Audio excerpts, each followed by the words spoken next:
Let's bring in Massachusetts Democratic Congressman Jake Auchincloss for more. Congressman, what do you make of what President Trump just floated, this idea of permanently moving all Palestinians out of Gaza to Jordan, Egypt, and other Middle Eastern countries? Do you consider that remotely realistic? Good evening, Elizabeth. No, I don't. It's reckless and unreasonable. One, it threatens this fragile hostage deal, and releasing these hostages in phase one and then in phase two is the ultimate priority. Two, it threatens normalization attempts with Saudi Arabia, which is a priority for both President Trump and for Prime Minister Netanyahu, and would help stabilize the region and fund reconstruction of Gaza. But even more fundamentally, I think, Elizabeth, is it's not even addressing the right question. The right question for phase two is not where, right? The where is clearly Gaza. It's who. Who is going to be governing the Gaza Strip? That has always been what was going to make phase two the hardest part to tackle, is it's existential, because it's not going to be Hamas. And if it's not going to be Hamas, that means it needs to be a transitional governance entity that is Arab financed, Western-backed, and consistent with Israeli security. And that is the challenging question that Donald Trump should be tackling right now, not making ridiculous suggestions about population displacement. But let me take this. Why do you think, number one, that him saying this idea jeopardizes the peace deal? Explain that. It jeopardizes the peace deal because the release of the hostages has to be consonant with the sense of the Palestinian people in Gaza that they have a future there.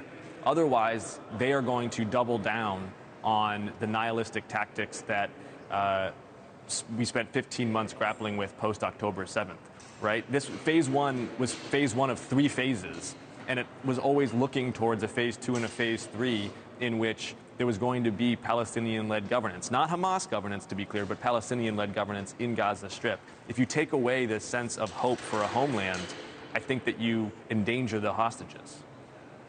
You know, Trump has made it very clear that he wants this war to end. He wants these hostages, all of them, released. The former U.S. ambassador to Israel said that, quote, the stakes are high for the prime minister, who's in there meeting with the president right now. And he said President Trump is holding all the cards.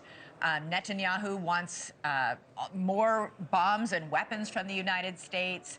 Do you think that Trump is using that leverage, because there's been a widespread suspicion that Netanyahu doesn't want to move into phase 2 of this peace deal? He doesn't want to pull all the Israeli troops out of Gaza right now.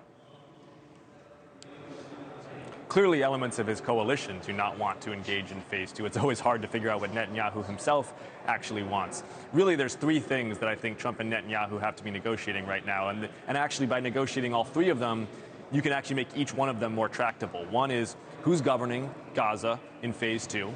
Again, it's not going to be Hamas, but it has to be Palestinian-led and Arab-financed. The second is how much of a priority and what are we willing to negotiate for Saudi normalization? Are they funding reconstruction? Are they doing it with UAE? What is their role here? And then number 3 is, to what degree do we want to greenlight strikes against Iran's nuclear ambitions? And those 3, each of these negotiators have different emphases on the importance of those 3, and that's what they should be talking about. But when Trump comes out and he throws out reckless ideas about population displacement, what it does is I think it makes it harder to negotiate about the things that are actually in front of us.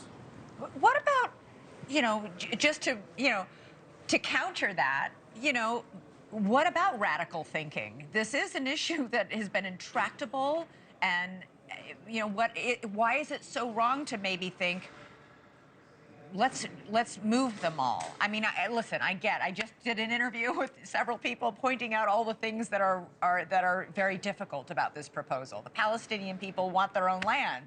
They don't want to be moved all over the place to different parts of the Middle East.